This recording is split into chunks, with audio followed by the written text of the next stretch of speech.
오늘은 요한계시록 4장부터 공부하는데 3장까지는 이제 꼭 어떻게 보면 좀 그냥 강해 설교 비슷하게 7교회에 보내는 말씀들을 이렇게 연구해 왔는데 4장부터는 이제 좀 중요합니다. 여기서부터는. 그래서 오늘은 신학 공부를 하겠어요. 원래 그 신학 공부 서론에서 하고 이제 본문 들어가고 그랬는데 그럼 재미가 없을 것 같아가지고 오늘은 이제 4장부터 사도 요한이 이제 저 천상으로 환상 중에 하나님 초청을 받아가지고 들려 올라가서 천상을 다 이렇게 바라보고 하나님 제단을 보고 그 다음에 그 천상의 관점에서 이제 이 땅의 역사가 어떻게 지금 진행돼 나가는가, 하나님의 구원 사역이 십자가에서 이루신 구원 사역이 어떻게 진행돼 나가고 있는가, 이 구원 사역이 진행돼 나가는 데에 하나님의 교회는 어떤 역할을 감당해야 되는가, 그리고 교회가 그 증인의 사역인데요, 복음 증거죠. 복음 증거하고 증인의 사역을 감당하며 세상을 구원할 때에 사탄이라고 하는 어둠의 권세자들이 교회를 박해하고 방해하고 대적해 싸우고 한 영적 전쟁이 어떻게 일어나는가, 이런 내용들이 이제 쭉 나오죠. 그러나 결국은 이제 19장에 가면 우리 백마타 하신 우리 예수님이 다 이제 승리를 하셔가지고 모든 악 세력들, 사탄의 세력까지 다 심판하고 하나님의 백보자 심판이 있은 이후에 하나님의 나라가 이 땅에 이루어지는 이 웅장한 그림으로 요한계시록이 끝납니다. 그러니까 뭐 요한계시록에 나오는 이 사건은 뭐 이게 어느 사건이고 뭐 이게 저 유럽 공동연합체를 뭐 상징하는 사건, 이런 얘기를 하는 사람들은 다 조심해야 돼요, 여러분. 예? 그런 얘기 듣지 마세요. 그 요한계시록이 무슨 이상한 저 암호풀이 하는 것처럼 뭐 이런 말씀이 아닙니다, 여러분. 하나님의 구원 계획이 어떻게 이 땅에서 이루어져 나가고 있는가를 그게 어떻게 완성되는가를 보여주는 책이에요, 요한계시록은. 그래서 이제 오늘부터 4장을 이제 공부하는데, 여러분 제가 강의 나눠 드렸죠? 야, 강의안을 어떻게 할까? 지난주에 한 100명이 왔다 그래서 100장을 그럼 한번 만들어 보자 그래갖고 앞뒤 해가지고 지금 4장씩이니까 한 400장을 만들어서 지금 이렇게 나눠 드렸고, 또 여기도 이제 좀 중요한 것들은 띄워서 그렇게 공부를 할 거예요. 자, 지금 이제 요한계시록 하나하나 한 구절 한 구절 뭐 몇 구절 이렇게 쪼개서 공부를 했는데, 이제 그렇게만 공부를 하면은 말씀을 자세히 알 수 있는 장점이 있지만은 큰 그림을 알지 못해요. 그죠? 여러분 이제 책을 읽을 때 독서하는 방법 중에 하나가 어떻게 읽습니까? 그냥 무턱대고 읽는 게 아니라 서론을 먼저 읽죠. 예? 그럼 서론은 대충 여기서 저자가 무슨 내용을 어떻게 전개시켜 나가겠다는 내용이 있습니다. 그 다음에 목차를 보면, 목차를 한번 이렇게 큰 목차를 보면 이런 식으로 이 사람이 전개시켜 나가는 거나 하는 큰 그림이 머리에 들어오고, 그 다음에 책을 읽어야 돼요. 안 그러면 책 일단 무슨 얘기 하는지도 몰라, 이 사람. 예? 책을 잘 못 읽지, 어려운 책일수록. 독서하는 방법입니다. 그래서 오늘 이제 요한계시록도 공부하는데, 여러분 옛말에 산사람은 산을 모른다 그런 말이 있다 그랬죠. 산사람은 산을 모른다. 왜 산을 모를까요? 산 속에 평생 살았는데, 산에서만 살았기 때문에 산 밖에 나가서 산을 본 적이 없어요. 그래서 산 요기에 가면 뭐 도라지가 있고 산삼이 있고 꽃이 있고 뭐 이런 건 알지만은 산 전체 모양을 알지 못하죠. 산 전체 모습. 그래서 대한민국을 잘 이해하려면 외국에 나가봐야 돼. 나가서 오래 살아야 넓은 관점에서 대한민국을 잘 볼 수가 있습니다.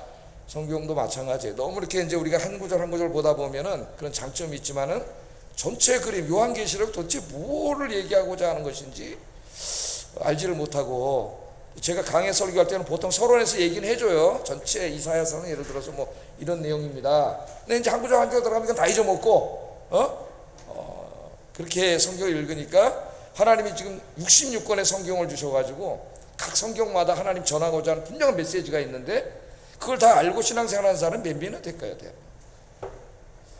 분명히 하나님이 이게 필요하기 때문에 우리에게 주셨는데, 예? 첫째는 목회자들이 제대로 가르치지 않아서 모르고, 또는 게을러서 모를 수도 있고, 신학교 가도 여러분이 모든 성경을 다 공부하는 게 아니에요. 예? 신학교 가면 신약, 구약, 조직신학, 실천신학 이렇게 나눠서 가르칩니다. 실천신학은 주로 설교학을 가르쳐요. 설교. 별로 뭐 약간 도움이 될 수는 있지만 또 도움 안 된다는 교수님이 서운해하니까 그런 설교학 가르치고 실천적인 거야. 예? 그 다음에 이제 구약 그냥 다 하나하나 세밀하게 가르치는 게 아니에요. 그냥 구약 신학 이래가지고 가르쳐요. 그냥. 예? 전체적인 거 뭐 서론적인 거는 가르치고, 신약도 하면 공간복음, 복음서, 그래서 마태, 마가, 누가 이래서 뭐 세밀하게 가르치는 게 아닙니다. 신학적인 거 뭐 이런 거 뭐 해가지고 뭐 문서설이 어떻고 뭐 양식 비평이 어떻고 하여튼 뭐 이런 그래 가르쳐요. 요한복음은 없습니다. 과목에 요한 문헌이라고 해서 선택 과목 이런 식으로 하고, 또 바울 서신, 그래서 바울 서신, 또 바울 신학이 있습니다. 또 자세한 건 없어요. 그냥 이렇게 서론적인 거 가르치고, 이제 조직 신학은 교리라 해가지고 이제 하나님, 예수님, 성령님, 종말론, 뭐 교회론, 인간론 이렇게 나눠가지고 이제 7주제로 좀 수박 거달기식이에요. 다 이런 식으로 이제 가르치고, 뭐 이렇게 해서 MDB 신학 공부를 하고 신학교를 나왔다고 성경을 다 공부하고 나온 게 아니에요. 그 이후에 정말 무진장한 공부를 해야 됩니다. 무진장. 평생 동안 엄청나게 공부를 해야 돼요. 이걸 다 따라가려면은 좀 엄청나게 공부를 해야 되고, 각 성경에 대해서 쓴 그 2차 자료만 해도 읽고 따라가기도 벅차다. 대부분 중요한 책들은 다 우리나라 언어가 아닌 영어, 독일어 이런 걸로 쓰여지기 때문에 영어 외국어를 잘 몰라가지고는 읽을 수도 없어요. 그나마 번역된 거나 나오면 읽는데 번역도 신통치 않아 가지고 무슨 말인지 더 알기 어렵고, 신학이라는 자체가 우리나라에서 생겨난 학문이 아니다 보니까 대한민국 사람으로서 굉장히 어렵습니다. 신학을 공부하기가. 먼저 일단 영어를 무지하게 잘해야 돼요. 뭘 잘해야 되느냐, 읽는 능력, 독해 능력은 뛰어나야 돼. 한글만큼 빨리 읽을 수 있어야 돼, 영어로. 그 다음에 이제 더 높이 올라와서 공부할수록 뭐 독일어도 해야 되고 불어도 해야 되고 고어, 아람어, 헬라어, 히브리어, 알라마, 에라마, 고어를 또 해야 되고, 정상적으로 제대로 다 공부를 하려면은 진짜 머리가 엄청 좋아야 돼요. 아무나 할 수 있는 게 아니에요. 신학이 제대로 공부하려면. 뭐 모든 목회자가 다 그렇게 할 필요는 없겠지만은, 하여튼 시간 없으니까 빨리 추석 전에 이걸 공부하고 오늘 전도 한번 하고 그렇게 하겠습니다. 그래서 오늘은 요한계시록 4장을 강의하는 게 아니라 요한계시록 전체적인 모습을 한번 좀 공부해 보겠습니다. 전체적인 목차를. 성경책을 펴놓으세요.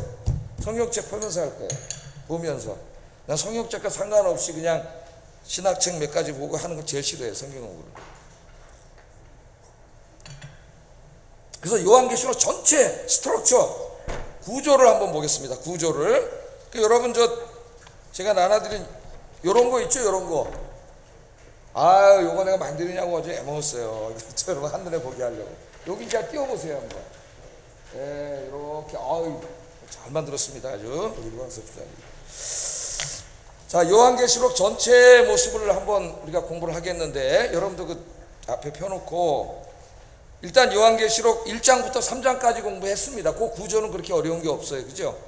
우리 이미 공부해 1절부터 8절까지는 서론이죠. 서론. 삼위일체 하나님이 인간의 역사를 다 주관하신다고 하는 서론적인 거 우리 공부했습니다.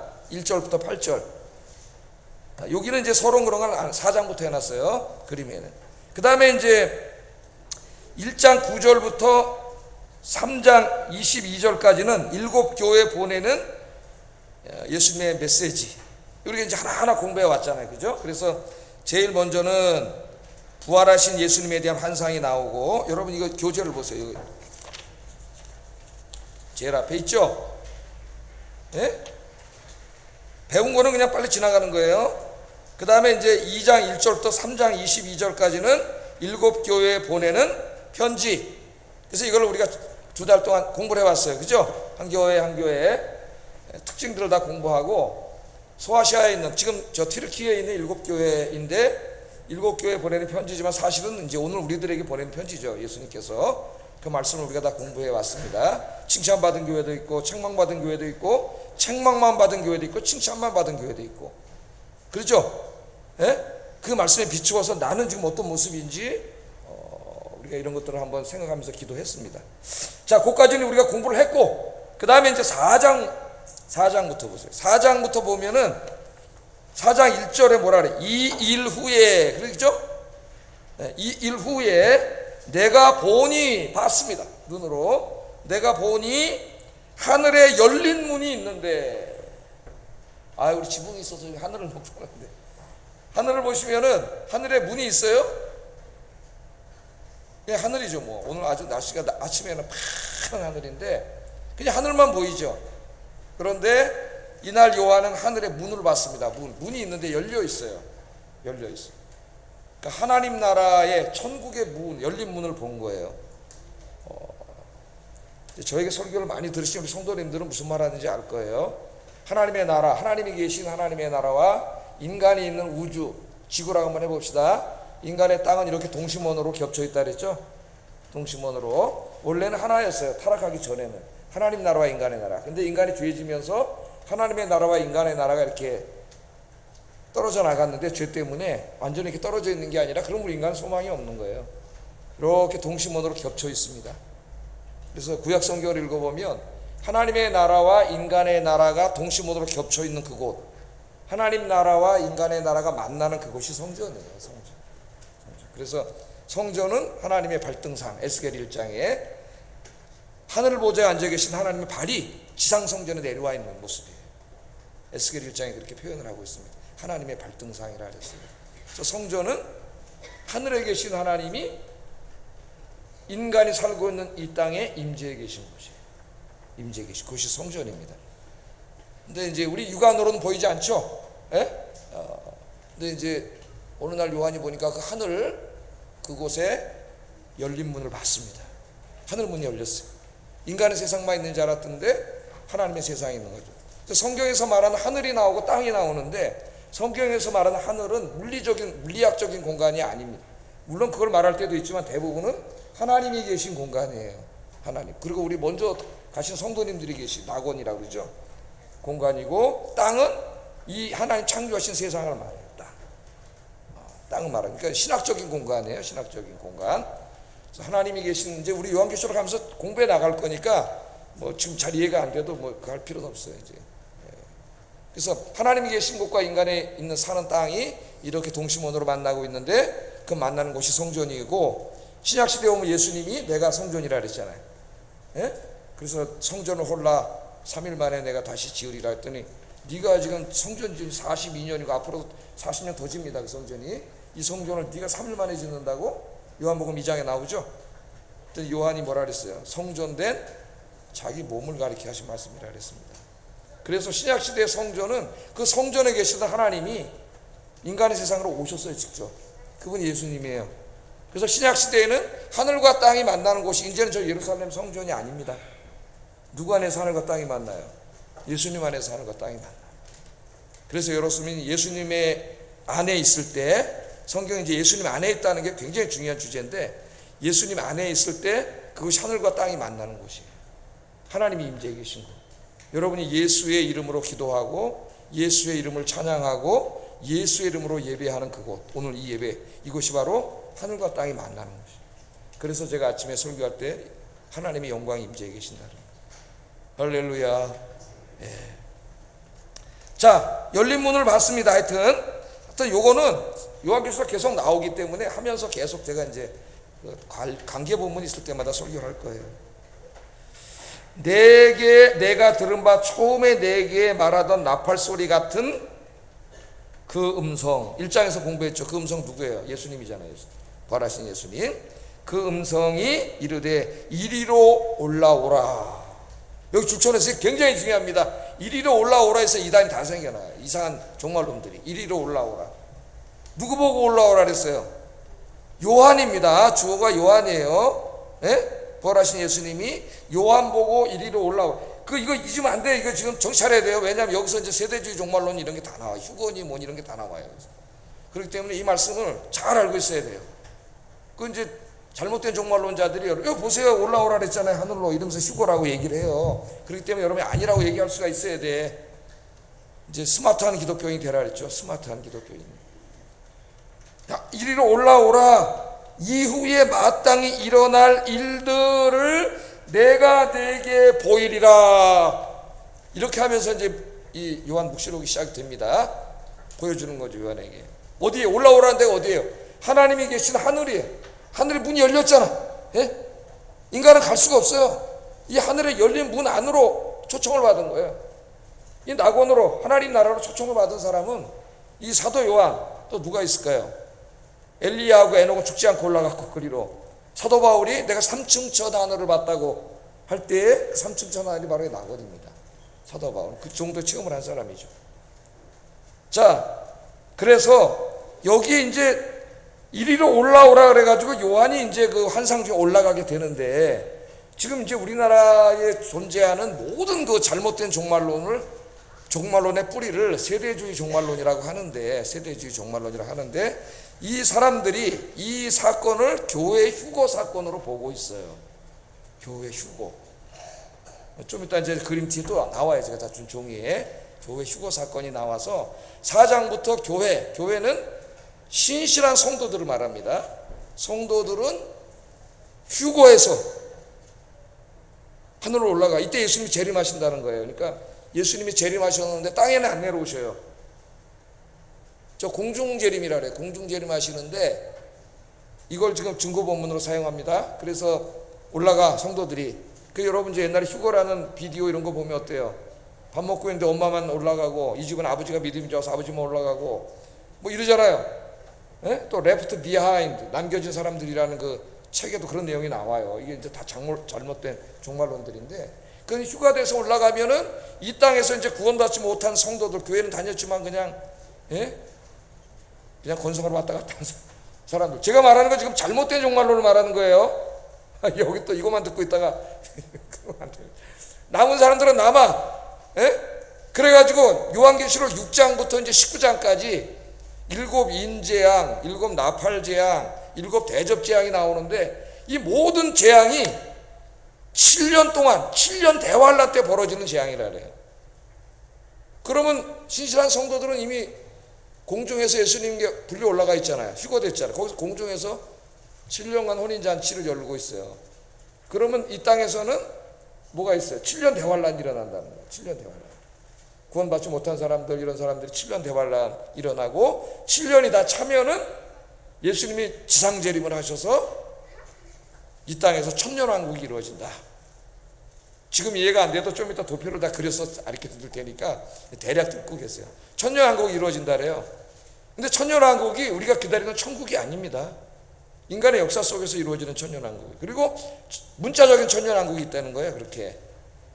그리고 천년왕국이 끝나면 그때 이제 하나님의 백보자 심판이 있고 영원한 천국이 이루어진다고 하는 이런 큰 틀 속에서 이제 요한계시록을 봐요.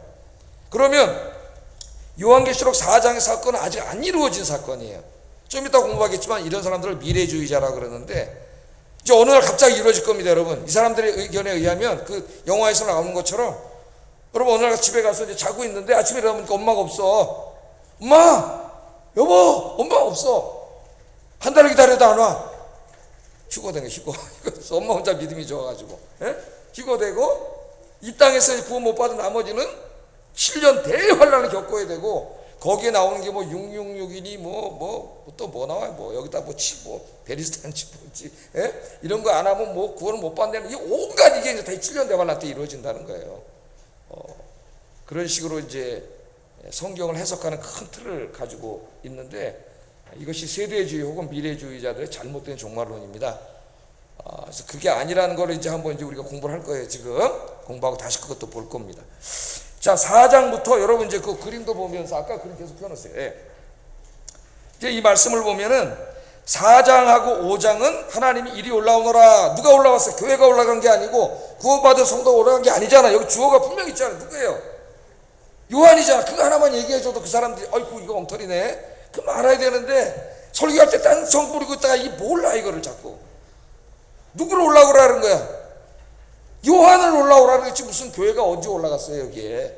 성도가 언제 올라갔어? 그 요한이 환상 중에 들려 올라가서 본 거지 무슨 교회가 휴거를 돼요. 휴거를.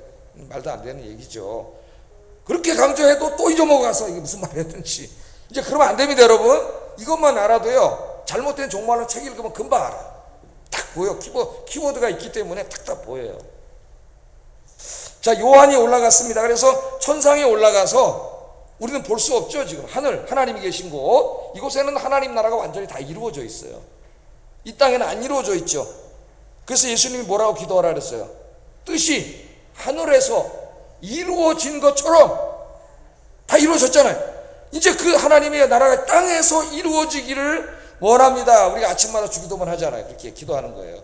속히 천국이 이루어지도록. 그러면 구원이 이루어지면 이 하나님의 나라가 땅으로 내려와. 요한계시록 21장에 보면 내려와서 이 지상의 나라를 덮어요. 이렇게. 하나님 나라가. 그러면 치유가 일어나고 여기서 영생이 이루어져요. 요한계시록이 그렇게 됩니다. 그래서 하나님의 나라, 거룩한 나라가 되는 거예요. 이 땅이 하나님의 충만 속에 들어가기 때문에 창조주의 충만 속에 들어가면 모든 게 치유돼요. 죽은 자도 다 살아나요. 그래서 거기에는 다시는 죽음도 없고 병도 없어요. 슬픔도 눈물도 없어요. 그런 하나님의 나라가 이루어지는 거예요. 계속 이제 공부해 나갈 거니까 큰 틀만 대충 들으시고 다 이해가 안 돼도 이제 그런 게 있나 보다 들어. 그럼 앞으로 계속 나갈 거예요. 자, 그래서 4장 5장은 그 하늘에 가서 삼위일체 하나님을 다 봅니다. 성부 하나님, 성자 하나님, 성령 하나님을 다 보게 돼요. 그래서 4장은 이제 성부 하나님 주로 보게 되고 5장은 성자 하나님 중심으로 되어 있습니다. 4장 5장은 요한이 이제 교회가 올라간 게 아니에요. 요한 개인이 여기 나오잖아요. 요한 개인이잖아요. 요한 개인이 이리 오너라 해서 환상 중에 올라가서 우리도 아무도 볼 수 없는 그 하늘 성전을 본 거죠. 하나님 계신 거. 얼마나 좋을까. 요한 몸은 지금 어디 있어요? 티르키의 그 반모섬에 정치범으로 끌려와가지고 언제 죽을지도 모르는 그런 신세로 낭망해 있는데, 이 세상은 절망인데 요 육신의 죽음을 죽은 다음에 가야 할 저 낙원, 엄청난 낙원에 좀 비교도 안 되는 그것이 있잖아요. 이걸 확신하는 사람은 죽음이 두려울까 안 두려울까? 이제 안 두렵겠죠. 빨리 바울처럼 빨리 죽어서 하나님 앞에 가는 게 더 내 소원입니다 했잖아요. 나 하나님 맡겨준 일이 있기 때문에 이 땅에 산다 그랬지. 근데 우리는 그냥 안 가려고 한 시간이나 더 살려고 막 우리는 그러지만은 사실은 바울도 봤죠. 삼층천 하늘을. 내가 삼층천을 봤다 그랬어요. 하나님의 오전을 해야 하는 모습을 보고 그 얘기를 들었어요. 사도 바울도 고린도 후서에서 고백하고 있죠. 제가 놀라운 얘기를 합니다. 삼층천 하늘을 봤다고. 자, 그럼 그리고 이제 6장으로 성경책 6장 피세요. 6장. 그 4장 5장은 그 내용이고, 성경책 6장에 보면은 또 내가 봄에 이렇게 나와요. 또 내가 봄에. 그죠? 색편 하나 가져오셨나? 이렇게 줄치면서 봐야 돼요. 내가 봄에 어린 양이 7인 중에 하나를 떼시는데, 이제 7인 재앙이 나옵니다. 7인 재앙. 그럼 여러분 이제 요거 이렇게 보시면은 같이 이렇게 빨리빨리 보세요. 눈으로. 그리고 여기 제가 한눈에 들어오도록 그려왔어요. 6장 1절부터 8장 2절까지가 7인 재앙에 관한 말씀이에요. 빨리 찾아보세요, 여러분. 8장 제일 끝에 가면 7째인, 6장 1절에는 첫째 인이 나와요. 한번 눈으로 다 확인하세요. 확인. 그리고 거기다 볼펜으로 표시해 놓으셔요. 그렇게 해야 이제 집에 가서 혼자 요한계시록 읽을 때 이해가 잘 됩니다. 혼자 읽을 때. 제 이제 목적 중에 하나가 여러분 혼자 성경 읽을 때 이해할 수 있도록 해주는 거예요. 자가 능력을. 자, 그럼 7인 다 확인하셨어요? 7째인까지? 그 볼펜으로 계속 쳐보세요. 첫째인, 둘째인, 셋째인, 넷째인, 다섯째인 쭉 가다가 8장 끝에 가면 7째인이 있어요. 그런데 잘 보셔야 됩니다. 6째 인과 7째 인 사이에 7장이 있어요. 이건 인하고는 상관없어요. 인재앙하고는. 이것을 이제 요한계시록에서는 막간이라 그래요. 막간. 첫째부터 6째 인봉 재앙과 그 다음에 7째인 재앙은 이제 세상의 종말을 말하는 거거든요. 그 사이에 막간 내용을 하나 넣어놨어요. 막간이 3번 나오는데, 이 막간 내용이 바로 뭐예요? 14만 4천 명 이야기입니다. 이스라엘의 12지파 14만 4천 명이 나오죠. 그래서 저 신천지에서 지네가 14만 4천 명이라 그러잖아요. 그래가지고 이제 14만 4천 명만 천국 간다 그래가지고 그걸 문자로 해석을 한 겁니다. 14만 4천 명 열심히 전다 치면 30만 명 된다 그래. 이제는 얼마나 사람들이 속았는지. 30만 명 되니까 이제 할 말이 없잖아요. 그러니까 여기 30만 명이 다 가는 게 아니라 여기서 열심히 신앙생활을 헌금 많이 낸 사람 14만 4천 명만 추린다 그러니까 더 열심히 되지. 거기 못 들어갈까 봐. 그런데 여기 14만 4천 명은 그 이스라엘 12지파가 아니에요. 이스라엘 12지파 이름들은 이제 우리가 공부할 겁니다. 하나하나 보면은 단지파가 빠져 있어요. 단지파가 빠져 있고 레위지파가 대신 들어가 있어요. 그래서 그것은 상징적이라는 것을 우리가 알 수 있고, 왜 상징적인 것인가는 이제 공부하면서 또 할 거예요. 지금 다 하면 서로는 못하니까. 상징적인 숫자고 결국 구원받은 모든 성도들을 대표하는 상징이에요. 상징. 구약의 12지파, 신약의 12사도 곱하면 얼마예요? 144. 거기다가 요한계시록에 나오는 무한한 완전 숫자 1000을 곱하면 14만 4천 명이 됩니다. 신구약 성도를 구원받은 모든 성도를 말하는 것이지 7장 자체에 나와요. 그게 14만 4천 명의 문자가 아니라는 거, 구원받은 사람이. 근데 이단들이 써먹기 아주 좋은 거예요. 14만 4천 명에 들어오려면 열심히, 제가 아마 그렇게 요한계시록 강의하면은 새벽기도부터 다 나올 거야. 14만 4천 명에 들으려고. 예? 근데 그 내용이 아닙니다. 예. 속지 마셔요. 7장이 그 구원받은 성도들이, 그러니까 이 재앙 속에서 미리 한번 뭘 보여주는, 희망을 보여주는 거예요. 우리 인간은 중간중간 소망이 없으면 못 살아. 그래서 이 7장 막간으로 보여주고, 그 다음에 이제 8장에 마지막 일곱인 재앙 이렇게 나옵니다. 한 덩어리에 한 덩어리. 즉 일곱인, 일곱 나팔, 일곱 대점, 세 재앙 중심으로 돼 있어요.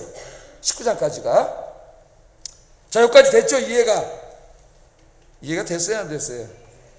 예? 이해가 가요, 안 가요? 이해가 안 가면 내년이 안 온다 그랬죠. 그러니까 이해는 가야 되고. 그 다음에 이제 7장부터, 요 이제 8장 1절부터 11장 19절까지는 나팔재앙, 일곱 나팔재앙의 이야기 한 덩어리입니다. 요것도 한번 찾아서 한번 빨리 첫째 나팔, 둘째 나팔 다 찾아보세요. 한번 그거만. 고개만 줄쳐놓으세요. 나팔 해서 일곱 나팔. 이제 여러분 듣고만 있으면 안 되고, 여러분 성경을 읽어야 돼. 이제 여러분 성경을, 그 신앙생활 그렇게 해야 돼요. 다 찾으셨어요? 11장 제일 끝에 가면 일곱째 나팔 찾았어요? 예. 자, 그래서 첫째부터 여섯째 나팔은 계속 나옵니다. 계속 나와요. 그리고 여기서 똑같아요, 구조가. 첫째에서 여섯째 나팔과 일곱째 나팔 사이에 막간2가 나와요. 막간2. 나팔재앙하고 상관없는, 이게 길어요. 이번에 막간은 10장 1절과 11장 14절까지 두 번째 막간. 그럼 거기에 뭐가 있다 그랬어요? 여러분 이제 광고 요 보세요. 저 강의야. 거기 설명해 놨죠? 예? 거기 뭐가 있어요? 그 막간의 내용이 뭐예요? 천사와 작은 책, 그리고 두 증인. 한번 찾아보세요. 거기. 자, 10장 천사가 구름을 타고 오는 천사와 작은 책이 나오고, 11장에 보면은 두 증인이 나와요. 두 증인. 천사와 작은 책, 두 증인. 이게 나오죠. 그래서 첫 번째에서 여섯 번째 나팔과 일곱 번째 나팔 사이에 삽입되어 있는 이 작은 책과 증인, 이것은 하나님의 최종 심판에 이르기 전에 교회가 감당해야 될 증인의 사명을 이야기하는 겁니다. 증인의 사명. 그러니까 이 일곱 나팔 재앙이 이루어지는데, 일곱 번째 나팔 재앙은 이제 최종 심판을 말하거든요. 그러니까 그 사이에 우리 교회의 사명이 나오는 거예요. 사명. 교회 사명이 뭐예요? 증인의 사명이에요. 사탄이면 온갖 거짓말로 사람들을 속이고, 무신론으로 속이고, 진화론으로 속이고, 지지락으로 속이고, 화석으로 속이고, 다 엉터리가 거짓말 막 해야 되잖아요. 지금 다 진화돼서 됐다고. 예? 여기에 대해서 교회가 이 증인의 책, 진리의 말씀, 성경의 말씀을 전하는 거죠. 선교이면서도 전도도 되고 변증도 되는 거예요. 변증도. 이 교회가 감당해야 될 사명이. 그러니까 여러분, 저 일곱 교회 중에 책망받은 교회들이 다 뭐하는 교회예요? 열정을 잊어먹은 교회, 전도하지 않는 교회, 증인의 사명을 잊어버린 교회 다 하잖아요. 교회 사명이 이건데, 예? 이걸 안 하는 교회, 그 뭐하러 이 사람 안 하는 교회지. 그런 성도 이 사람 안 하잖아. 예? 그래서 이 증인의 사명을 말합니다. 그래서 이렇게 19절까지가 또 일곱째 나팔과 막간으로 이루어진 또 하나의 덩어리예요. 그렇게 이제 다 체크해놓고 집에 가서 다시 한번 요한계시록 10번 읽는 거예요. 10번. 아셨죠? 예? 그 외우세요. 그래서 하나하나는 못 외워도 큰 사건 중심으로, 1장 서론, 그 다음에 부활하신 예수님, 2장 3장 일곱 교회, 4장 5장 천상 경험, 6장부터 해가지고 8장까지 이제 일곱인 재앙, 이런 식으로 덩어리로 외우라고. 덩어리로. 그럼 요한계시록 쫙 한눈에 보여. 읽을 때 굉장히 이해가 됩니다. 들을 때도. 이제 숲으로 또 들어갈 거잖아요. 그때 여러분 항상 전체 모습을 그리고 있어야 돼요. 전체 모습을. 자, 세 번째인데, 요번에는 막간이 나팔재앙 덩어리와 일곱 대장 덩어리 사이에 긴 막간이 나와요. 막간 3. 그러니까 일곱 대접 재앙이 금방 나오는 게 아니라 막간이 나온 다음에 나오는데 이게 이제 12장, 13장, 14장이에요. 12장, 13장. 여기 또 여기 보세요. 강의 한번 보세요. 그다 설명해 놨죠. 예? 증인의 사명을 아까 그 막간 2에서 교회 증인의 사명이 기록되어 있다 그랬죠. 그 증인의 사명을 새로운 시각으로 설명한 겁니다. 즉 사탄과의 영적인 전쟁이라는 관점에서 교회가 전도하고 이 변증할 때에 그때 사탄이 이걸 방해하고 교회를 핍박하고 막 이러는 사탄과의 전쟁이라는 관점에서 자세하게 새롭게 설명하고 있는 부분이에요. 다른 얘기하는 게 아닙니다. 증인의 사명 감당할 때 관점이 다른 거예요. 그래서 12장에는 교회와 성도들을 대적하는 사탄, 13장에는 그것이 이제 그 로마 제국을 통해서 나타나고 인간의 역사에 이제 사악한 힘을 통해서 나타난다는 걸 보여주고, 14장에는 그러나 하나님이 도와주시기 때문에 궁극적으로 누가 이겨요? 교회가 승리한다고 얘기합니다. 교회가. 근데 교회 승리는 때려잡는 게 아니라 순교함으로 승리해요. 순교함으로. 교회는 폭력을 사용하지 않아요. 교회는 십자가로 싸우고 기도로 싸우는 것이지. 그래서 무슨 교회 사명을 뭐 화염병 들고 나가 집어 던지는 거라고 우리 기독교 좌파에서 그랬는데 말도 안 되는 사탄의 복음입니다. 자, 그래서 12장에서 14장은 아까 요 막간 2에서 나왔던 교회 증인의 사명을 이번에 나팔 재앙이 끝난 다음에 사탄과의 영적인 전쟁이라는 관점으로 새롭게 길게, 교회가 복음을 증거할 때는 사탄과 영적인 전쟁이 벌어진다. 사탄이 이것을 어떻게 방해하려고 하는가, 인간의 역사 속에서 어떻게 방해해 왔는가, 이런 내용들이에요. 이런 내용들 앞으로도 계속 그럴 것이고, 그래서 그 내용을 이야기하고 15장에 가서야 드디어 이제 일곱째 대접 최종 심판의 모습이 나와요. 일곱째 몇 장이요? 15장, 16장 일곱 대접 심판. 15장 보세요. 이제 15장은 일곱 대접 심판을 예비하는 모습이 나오고 16장부터 뭐가 나와요? 첫째 천사가 그 대접을 땅에 쏟음에 나오죠. 16장 2절에. 그래서 16장 제일 마지막 17절에 보면은 일곱째 천사가 그 대접을 공중에 쏟아요. 그럼 이제 최종 심판이 이루어지는 거예요. 예? 하나님 최종 심판이 16장까지 기록되어 있습니다. 자, 집에 가서 혼자 읽을 때 이제 그분이 잘 읽겠죠. 이거 펴놓고. 그 다음에 17장 17장 1절에서 19장 10절에 보면 바벨론 멸망에 대한 얘기가 나와요. 바벨론 멸망. 그것은 이제 사탄이 교회를 핍박하고 방해할 때, 그 당시에는 로마죠. 로마 제국. 로마 제국을 통해서, 또 지난 세기에는 공산주의라고 하는 전체주의 국가를 통해서, 또 그것이 지금은 뭐 이슬람 세력일 수도 있고 어떤 강력한 세력을 통해서 아마겟돈 전쟁을 일으키는데, 그 아마겟돈 전쟁은 물리적인 전쟁이 아닙니다. 영적인 전쟁이에요. 영적인 전쟁. 지금은 언론부터 시작해서 인터넷, 뭐 다양한 과학자, 학문들 다 동원해가지고 무신론을 통해서 기독교 복음 메시지를 공격하는 거죠. 이런 전쟁이 이루어지는데, 그 이제 바벨론이라는 나라는 상징적인 겁니다. 구약의 바벨론이 나오잖아요. 하나님 백성 괴롭히던. 신약에는 로마고, 이게 또 앞으로 우리 인간 사회에 어떤 세력의 모습으로 나타날지 몰라요. 지난 세기에는 공산주의자들이었어요. 공산주의자. 지금도 저 중국의 14억 공산주의가 저렇게 있지 않습니까? 북한의 공산주의. 세계에서 기독교를 제일 박해하는 곳이 우리 민족이라 그랬죠. 북한의 공산주의자들이. 우리 기도를 해야 되겠죠. 자, 그래서 그 악의 세력들이 멸망하는 모습을 다루고 있어요. 영원하지 않아요. 악이 지금 힘이 센 것 같고, 저런 공산주의 세력들, 이거 누가 이기지? 우리 하나님께서 다 멸망시켜버려요, 이제. 멸망시키고, 그런데 이 악의 세력들을 멸망시키는 걸 누가 하냐면은 19장 11절에부터 보면 그 일을 진두지휘하시는 예수님이 나오세요. 근데 예수님이 어떤 모습으로 오냐면은 백마 타신 모습으로 나타나요. 한번 19장 보세요. 19장. 11절부터 또 내가 하늘에 열린 곳을 보니 보라 백마와 그것을 탄 자가 있다. 여러분 잘 보세요. 저기 옛날에 저 러시아의 대통령 푸틴도 툭 하면 백마 타고 나타납니다. 또 김정일도 백두산에 백마 타고 달리는 게 나타납니다. 신천지의 이만희도 백마 타고 나타나고, 정명석이도 백마 타고 나타나고. 왜 그 사람들이 자꾸 백마 타고 사진을 찍을까요?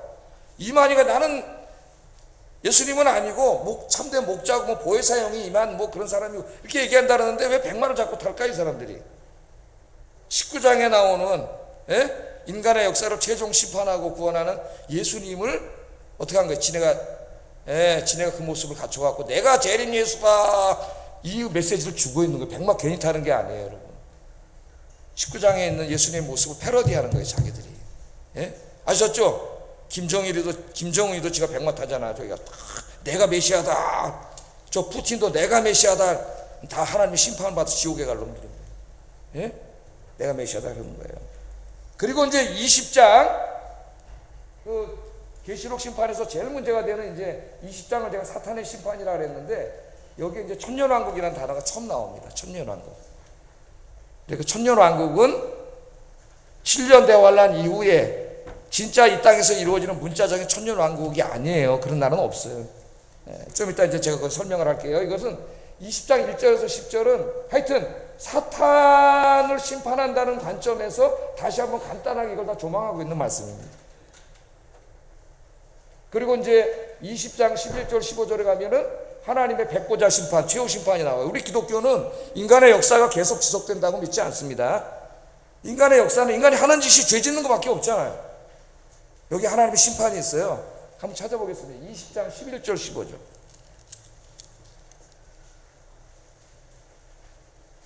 또 내가 크고 흰 보좌와, 그래서 백보자라 그러는데, 백보자 아셨죠? 크고 흰 보좌와 그 위에 앉으신 이를 보니 땅과 하늘이 그 앞에서 피하여 간데없더라. 새하늘과 새 땅이 이루어진 거예요.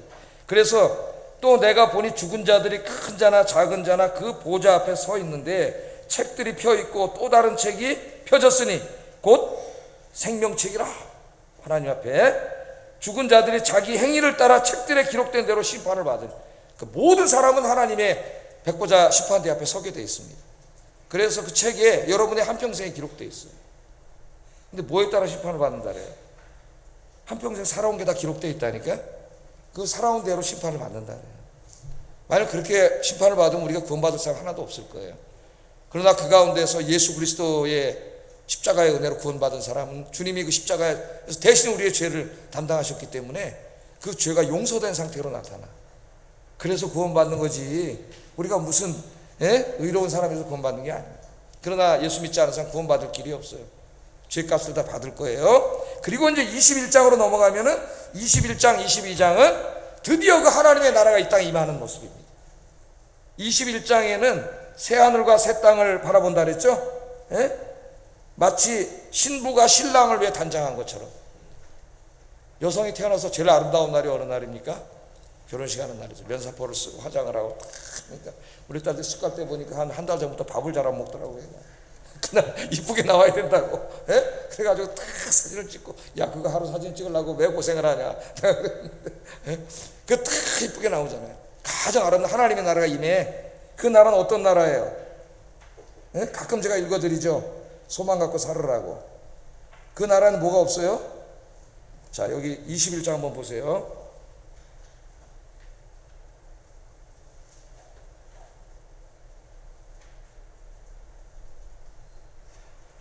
내가 1절, 2절, 3절 내가 들으니 보좌에서 큰 음성이 나서 이르되 보라 하나님의 장막이 사람들과 함께 있음에 하나님이 그들과 함께 계시리니 그들은 하나님의 백성이 되고 하나님은 친히 그들과 함께 계셔서 모든 눈물을 그 눈에서 닦아주시니. 이제 하나님 앞에 하나님 눈물 닦아주십니다. 하나님 앞에서 많이 우세요. 주님 앞에서 주님의 일을 하다 때로는 고난도 받고 힘도 들어보고 고생도 하고 그게 많이 눈물을 흘리세요. 그래 하나님 닦아줄 눈물이 있지. 다시는 사망이 없고 애통한 사망이 없습니다. 그날에는 죽지 않아요. 그래서 영생이 영생. 애통하는 것도 없고 곡하는 것도 없고 아프지도 않아 병도 없습니다. 슬픔도 없습니다. 그런 나라 가서 살고 싶지 않아요? 여기 있으면 또 아프고 코로나도 걸리고 또 넘어져서 다치고 우울하고 공황장애도 오고 고난이 있잖아. 아직 구원이 안 이루어졌기 때문에. 그 나라가 완전히 임하면 죽음도 없고 병도 없고 슬픔이 아무것도 없고 너무나 주님과 함께 행복한 그 나라가 우리의 소망임을 보여줍니다. 이 천국에 관한 그림이고, 그 다음에 이제 9절부터 보면은 이게 하나의 그 성인데 모두 이 땅에서 제일 값비싼 보석으로 이루어져 있어요. 계속 그게 나와요. 보석으로. 진짜 하나님의 나라가 보석으로 이루어졌을까요? 상징적인 거예요. 그만큼 그 나라는 가치 있고 완전하고 축복의 나라라는 것을 상징으로 보여주는 것이죠. 예? 12대문이고 막 대문이 진주로 돼 있고 막, 그래서 어떤 분들이 꿈을 꾸면 이 얘기를 많이 하시는 분들이 있어요. 내가 꿈을 꿨는데 하나님이 나 어디로 데려가시는데 대문이 있는데 진주 대문이 있고, 다 여기서 나온 얘기. 환상들은 이제 성경 열심히 읽다가 꿈에 그게 보인 거지. 예? 보인 거예요. 그러니까 성경 많이 읽으셔요, 여러분. 꿈 꿨는데 막 이상한 사탄이 나타났어요. 좀 여기 12대문이 나타나길 바랍니다. 예? 그러니까 이거 왜 이렇게 아름다운 보석으로 막 다이아몬드로 돼 있고, 뭐 다이아몬드는 안 나와요, 여기. 막 홍보석, 녹보석, 막 에메랄드, 막 이런 보석으로 된 나라를 보여줬을까? 이유가 있어요. 이제 다 공부하게 될 텐데, 지금 이 사람들이 어디 살고 있어요? 로마 제국 안에 살고 있잖아요. 현실은 로마 제국은 당시에 가장 발전한 곳이에요. 예? 웅장한 건물들이 있고, 그 다음에 그 대중 목욕탕, 그 다음에 경기장, 뭐 여러분들이 유럽에 가서 다 구경하겠지만은 고대에 진짜 깜짝 놀라죠. 그런 문명을 이뤘다는 게. 경제적으로 풍요롭고, 그러니까 사람들이 매일 눈 뜨면 로마를 본단 말이죠. 그러니까 그들의 마음속에 뭐가 가득 차 있어요? 로마에 대한 이미지로 가득 차 있어요, 이 땅에. 예? 우리나라 이제 수도 서울이 세계에서 제일 좋은 나라예요. 수도 서울이 내가 볼 때는. 인터넷이 우리나라 빠른 데 없고요. 유럽 여행 가도 답답하다래요, 요새. 인터넷 속도가 느려가지고. 최고입니다, 우리나라가. 지금 서울만한 데 없어요, 진짜로. 예? 이 서울에 참 저 건물과 막 이 아파트와 막 너무나 좋아가지고, 이 아름다운 세상이 항상 내 마음속에 있어요. 아이고, 나도 저거 가져야 되는데, 저 옷도 입어야 되고, 저것도 가져야 돼, 저 집도 있어야 돼. 그러다 보니까 뭘 잊어먹었어요? 하나님의 나라를 잊어버렸어요, 천국을. 그래서 우리가 이 세상의 유혹을 이기려면 이제부터 이걸 지우고 요한계시록에 나오는 12대문 진주대문으로 이루어진 천국에 대한 이미지를 품어야 돼, 가슴. 예? 이 천국에 비하면 여기는 변소도 안 되는 변소도. 제가 우리나라 궁도 많이 가봤지만 28살 때가 북경에 가서 자금성을 들어가 보고 깜짝 놀랐어요. 그 규모와 안내원이 없으면 들어갔다 못 나와 죽어요. 굶어 죽어. 그래서 길을 몰라가지고. 예? 그 차이가 나는데 이건 그 차이가 아니에요. 그래서 이제부터 여러분, 우리 보는 것에 따라서 우리가 굉장히 영향을 받는데, 이 성경 말씀을 보시고 하나님 나라를 여러분 가슴에 품어야 돼요. 이 이미지, 요새 이미지 시대잖아요. 이미지가 굉장히 중요한데, 이 세상에 대한 이미지를 가슴에 품고 있으면은 맨날 이 땅 것만 바라보고 살다가 그냥 그러다 죽어요. 쓸모없는 인간이 되고. 하나님 나라, 이 천국에 대한 소망을 주시는 거예요. 새로운 이미지, 강력한 이미지, 새 예루살렘이라 그랬어요. 저 로마 비교도 되지 않는 새 예루살렘. 이 가슴에 품고 아까 우리 성가대가 어찌 그리 찬양을 또 잘 찾아서 했는지. 예? 스윙 로드, 스윙 첼리오. 하나님 황금마차를 타고 주님 나라 소망 두고 살아가시는 여러분 되기를 주의 이름으로 축복합니다. 오늘 다 해야 되는데 3시간에, 그 나머지는 다음 시간에 한 번 더 하겠어요. 간단하게 요약하면서 나머지 이제 요한계시록의 관점이나 이런 것들하고 세대주의자들의 특징 이런 것들을 좀 하면서 이단에 속지 않고 과연 요한계시록이 무엇을 말하고 있는지 그걸 깨달아서 천국에 대한 소망을 마음에 품고 이 땅에 살아가는 동안, 그 우리의 삶이 사탄과의 영적인 싸움이라는 걸 깨닫고 하나님 우리에게 주신 사명이 이 세상을 구원하는 증인의 사명이라는 걸 깨닫고, 천국의 소망 갖고 사는 사람만 이 사명을 감당할 수 있어요. 그런 진짜 그리스도인이 되게 해달라고 우리 같이 기도하겠습니다. 사랑하는